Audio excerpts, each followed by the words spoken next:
Did you know that there's a mysterious underground magical city deep within the world of Traveler's Rest? Hidden below the capital city of Rhylia lies the Hollow, a dark suburb where smuggling, shady deals, and score settling are considered business as usual. Inside the Hollow, you'll meet strange characters and visit shops where you can get arcane decorations for your tavern, learn magic spells, unlock new recipes, and more. So today, I'll show you how to find this intriguing city so you can start reaping the benefits for your tavern. First question you might have: do you need to create a new save file to play the Magic City content? If you're playing Traveler's Rest right now after the big update that just introduced the Hollow, as long as you do have a fairly recent save you're working off of, you thankfully shouldn't need to start a fresh game in order to access it. Very old legacy saves, of course, won't work with the new content, but most of my pre-existing save files did work smoothly with the new Magic City update and didn't require me to start all over from the beginning of playing again, as long as they were semi-recent files. So no, thankfully, you do not have to create a new save game as long as your saves are fairly recent. The next question you might ask is, do you have to be at a certain point in the game to be able to unlock the Magic City at all? And from what I've heard, yes, you may need to unlock access to the mines before you can enter the Hollow. If you haven't unlocked the mines, thankfully it's not too difficult. All you'll need to do is head north of your tavern into the next zone, and a cutscene should play showing some dialogue between a group of miners sitting around a campfire. After this cutscene plays, you'll just need to follow along with their suggestions on how to unfreeze their friend who is trapped in ice outside of the mines. If you need any help getting through this, I do have a video I'll link in the description below that you can follow along with step by step if that's helpful. Once you've freed the trapped miner, simply wait until the next morning and the mines will be unlocked for you. Once they are, you're ready to enter the Magic City. To do this, you're going to want to go to the main town area of the game. To get there, just head left from the outside of your tavern and you'll enter the city. Then keep to the bottom and to the left and walk inside the tavern in town owned by a man called Amos. Once you step inside, a cutscene should automatically play showing Amos speaking to a mysterious robed character at his bar. They'll have a little dialogue exchange and then the robed character will leave. Amos won't really have anything new to say after this encounter if you try to speak to him, so what you're going to need to do is follow the mysterious figure who just left. You'll notice that they headed to the upper back left corner of Amos's tavern, and once you follow them there, you'll see another quick cutscene play as well. In this cutscene, you'll watch the mysterious figure interact with a stack of barrels in a specific sequence. Once they have, what seems to be some sort of magical portal mysteriously unlocks. After the robed stranger has disappeared through the portal, you'll then have the opportunity to press the barrels in the exact same order they did in order to reopen the portal and follow them. If you missed the order that you need to press the barrels in that they mentioned, that's totally fine. You're just going to need to interact with the barrel on the far left twice in a row, then the barrel on the far right twice in a row, and then the barrel in the center once. After you do this, the portal will reopen and you'll be able to walk through. After walking inside, you'll find yourself in a secret passage that's within like a sewer area beneath town, and the mysterious robed figure will realize that you followed them. The hooded stranger will then reveal that they're actually two people who were hiding within one robe, and they'll try to scare you off. Apparently, non-magical humans aren't allowed to enter the Hollow, but thankfully you have some clever tricks up your sleeve to get around that. After the cutscene has finished and they've granted you access into the Hollow, you're ready to explore the vast magical city that awaits. As you start walking into the Hollow, the first thing you'll probably notice is that there's a woman standing on the dock near the area where you entered. If you speak to this woman, she'll offer to sell you some magical scrolls that you can supposedly use to get very powerful buffs for your game. She sells 5 total scrolls: the Scroll of Enchanting Touch, which reduces all shop prices by 100% for several hours, essentially making everything you buy from any shop completely free to purchase; the Scroll of Great Skill, which immediately grants you 10 more reputation levels; the Scroll of Midas, which multiplies your gold earnings by 10; the Scroll of Tenebrous Steed, which summons an infernal flying horse; and the Scroll of Time, which will allow you to turn back time. If your first impression after hearing these scroll buffs is that they sound a little too game-breaking to be true, you're absolutely correct. If you buy any scrolls from this woman, she will sell them to you, take your money, cackle, and run off. Afterwards, if you do try to use any of the scrolls, you'll just get a confetti popper animation and the spell from your scroll won't actually have done anything. Basically, the woman who sells these scrolls is a scam artist, so be sure you don't buy any scrolls from her when you first arrive in the Hollow so you don't waste any of your money. After you've met the mysterious scroll saleswoman, in the following days you might also encounter another NPC within the Hollow, which is a man selling magic potions. He talks to you briefly about how the woman selling scrolls was a scam artist, and tells you that none of her scrolls worked, but his magic potions do. If you look at his shop though, you'll likely notice that the potions he has for sale also have similar unrealistic magical buffs to the woman's scrolls. This time though, if you try to buy any of his items, another NPC will come running toward you and keep the potion salesman from scamming you. The cutscene when this happens is pretty amusing, and it does give you a Steam achievement if you're interested in collecting them. Thankfully though, not every salesperson within the Hollow is a serial scammer. If you walk to the left and then upward once you enter the Hollow, you'll find your way into the Nest, the Hollow's own tavern. You'll notice that that's the place where Kael and Cave, the two magic wielders who made up the mysterious hooded figure you met before in Amos's tavern, have run off to.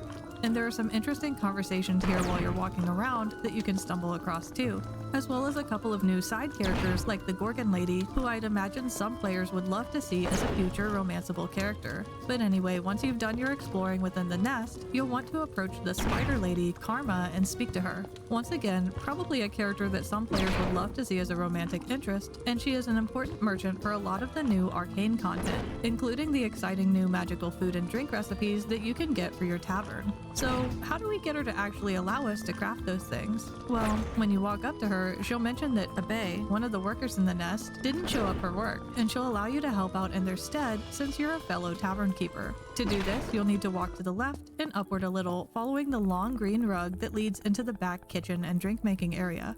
When you're inside, you'll talk to Lizzy, the green slime lady who's working the kitchen while split in two, and isn't entirely coherent because of it. You'll then be tasked with doing a little mini game where you'll need to pour drinks and drop them on the counter for Lizzy to serve to the customers. Each drink is a special customer request and will have a certain pairing of runes that the drink needs to match. For example, if a customer requests a drink that has a triangle and a dot in the middle, then you'll need to fill up a drink from the tap that has the triangle on it and then also pull from the tap that has the dot on it. You can see at the bottom of your screen if the drink that you've poured matches the order request at the top of your screen, and if you make any mistakes, you can hold the R key to discard the drink you've made and start over. Once you have your finished drink in hand, you'll just need to set it on the bar below you where Lizzy is standing, and she'll pick it up and serve it to the customers. In order to successfully complete this minigame, you'll need to serve a certain minimum amount of drinks total, and you can keep track of how many you've served in the bottom right hand corner of your screen. And much like the other challenge minigames in the game that you've encountered before, you can also complete this in multiplayer if you'd like. Additionally, similar to the other challenges in this game, you can choose to toggle on the easier challenges option in your settings if you feel like the minigame is too difficult and you're struggling to reach the minimum amount of drinks you need to serve. Here's what the minigame looks like with the easier challenges setting turned on. You'll get a similar number and pace of drink orders, but the big difference is that the shape requests for the runes and the beverages won't be as complex. If you turn off easier challenges, this is what the minigame will look like. There will still be some less complex runic pairings, but you will start to notice that there are several drinks that use all but one of the symbols and are a little more difficult to put together. Just like with the story chapter minigames, if you do end up struggling with completing this, you can put a couple of skill points into the expert puller skill in your personal skill tree to allow yourself to pour drinks faster, or into the light feet skill to increase your character's movement speed in general. But this shouldn't be too necessary unless you're having a significant amount of trouble completing this minigame, even on the easier challenges mode. But still, it is an option if you happen to need it. And if you enjoyed the minigame and want to replay it or repeat it on a harder difficulty, or even together with friends, don't forget that you can visit the Fellowship of Tavern Keepers Castle directly north of the above-ground non-magical city and speak to the front desk clerk to replay the challenge. After you've successfully completed the minigame, you'll unlock a few big things. First, you'll be able to buy 2 new crafting workstations called the Arcane Oven and the Arcane Distillery. The Arcane Oven will function much like the regular oven in your tavern, but it will allow you to cook magical themed dishes in it. And the Arcane Distillery will likewise allow you to craft magical drinks that you can serve in your tavern. Of course, you will have to buy both of these workstations from Kharma, so just be sure you have the gold to afford both of them, or just prioritize getting the workstation that would benefit your tavern the most first. For a lot of players in the early game, I would probably recommend that if you can only afford one of the two workstations, to choose the Arcane oven, since you may not have your liquor making quite ready to make most of the drinks in the Arcane Distillery yet. Once you've bought your Arcane oven, Distillery, or both, you'll need to set them down in your tavern and use them just like your other workstations, and the food and drinks you make can then be placed in your kegs, taps, or with the other meals that you serve in your tavern. The next big thing that completing this minigame unlocks, too, is your Arcane reputation. You can find this in the social menu, and it's very similar to how your tavern's regular reputation will level up over time as you serve drinks and dishes. To level up your Arcane reputation specifically, you'll just need to stock and serve magic-themed dishes made from your new crafting machines. So it's pretty easy and passive to do as long as you are remembering to craft your magic recipes.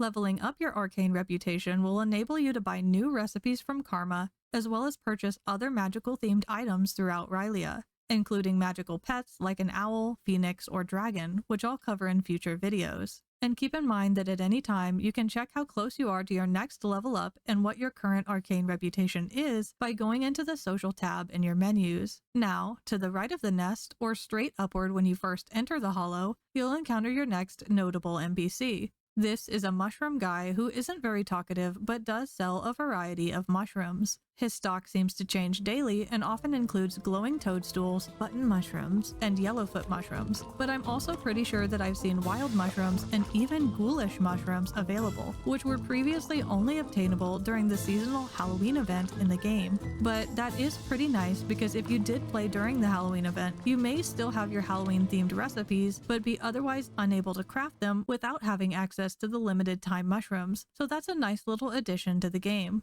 Next, just above where you'll find Mushroom Guy is another NPC named Mold who can be found manning a sales stall.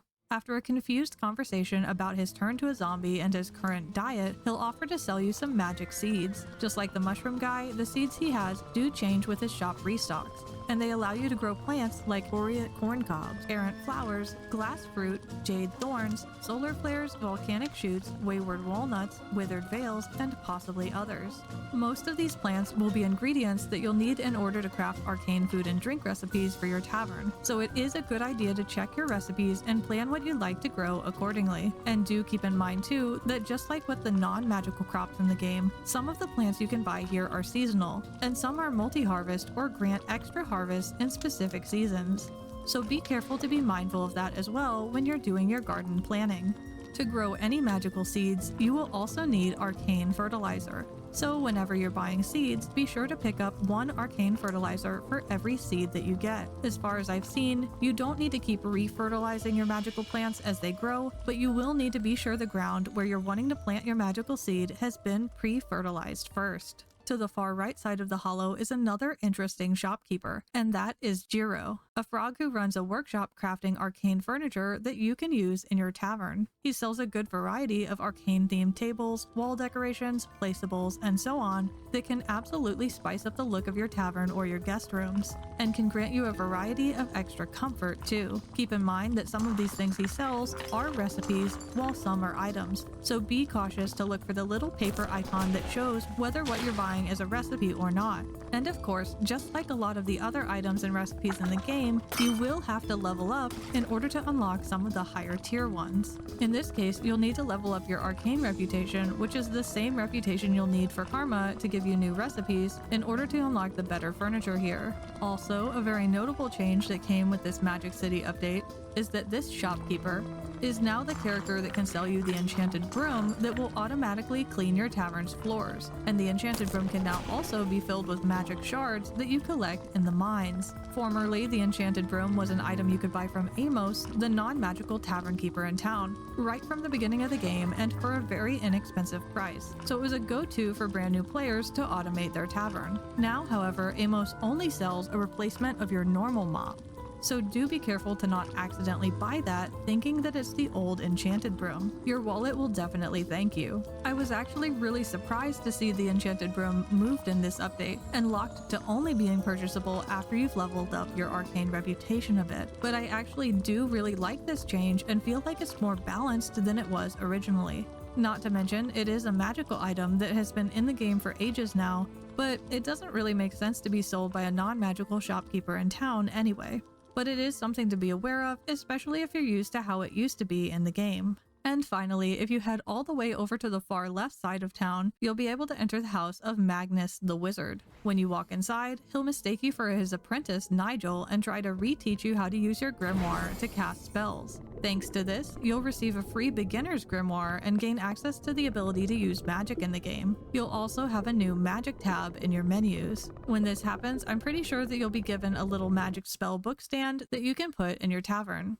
When you interact with it, you will be allowed to select one of the grimoires that you own and see what spells are slotted into it. You can have multiple grimoires and different spells of your choice in each grimoire. You'll just need to select the one you want and then select the spell that you'd like to put into it. Whenever you use a spell in your grimoire, it will consume a charge of that spell. Then you'll need to use magic shards, which you can find and collect within the mines by either whacking certain creatures with your broom or completing puzzles to replace the charge of that spell that you used if you want to cast it again. And some grimoires do allow you to have more than one charge of a spell at a time if you'd like to use it on the go. After you've finished talking to Magnus, you can talk to him again to unlock his shop. In it, he sells a variety of improved grimoires, with many requiring higher sorcery levels to purchase. Be aware that your sorcery level, though, is different from your arcane reputation level that you have to raise to unlock new recipes. Your sorcery level is gained by simply casting spells, and it only affects your ability to buy better grimoires and additional spells, while your arcane reputation enables you to purchase improved food and drink recipes for your tavern, magical pets, and arcane-themed furniture. Once you've unlocked the ability to cast magical spells from Magnus, you'll then be able to speak to Atlas. When you do, you'll gain access to a skill tree similar to your regular personal skill tree, but made up entirely of new magical spells that you can unlock. Since you spoke to Magnus and he taught you a thing or two about spellcasting, you'll have the Summon the Wild spell for free, which will allow you to summon a creature at will, which usually happens to be a crab or similar animal that you can whack with your broom to obtain meat. You'll notice that there are other spells, some with a cost and others that are locked.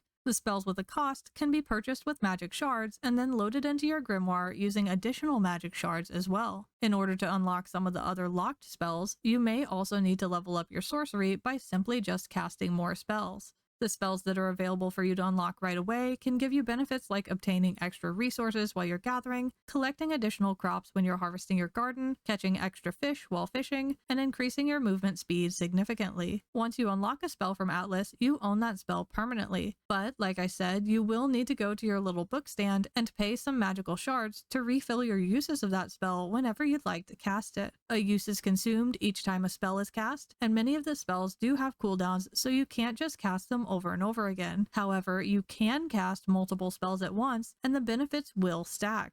And something else to note is that the spell effects do not affect other players in multiplayer, so just keep that in mind. Also on the topic of shops in the Hollow, it seems that the shopkeepers in the Magic City don't follow the same kind of scheduling that the merchants do in Rylea. As I mentioned, several of the shopkeepers do reset their stock, seemingly daily, but they also look to have much more lenient open to close hours, as there hasn't really been a time where I've encountered the shops in the Hollow being closed when I've stopped by. But anyway, that should give you a good start on enjoying the new Magic City content that was added to Traveler's Rest. Hopefully this video made unlocking the Hollow as well as navigating the different shops and unlockables a little bit easier for you. I'd love to hear how you feel about the new magic update in the comments below. I was a little worried that magic coming to the game would feel overpowered or break the immersion of the game, but I've actually been pretty happily surprised with how the devs incorporated it so far. It does feel pretty nice and balanced to me, and I like that a lot of the magical content is pretty much optional, so if you don't really want to do it in the game, you don't necessarily have to. But if you do choose to explore it, it definitely makes the world of Traveler's Rest feel much bigger and more intriguing. And surprisingly, there's actually a lot more than just the magical city that you can uncover that came in this new update. The devs really gave us a bunch of exciting new content to explore, so I'll have some more videos coming out soon covering some of the other stuff that was added to the game, including how to get those cool magical pets that I mentioned before. But anyway, thank you so much for watching. If the guide was of any help to you whatsoever, I'd really appreciate it if you took just a second to quickly give the video a like, and of course, to subscribe to the channel too if you'd like to see more Traveler's Rest videos like this. I can't wait to hear what you think of the new update, and I'll see you again in my next video. In the meantime, happy tavern keeping.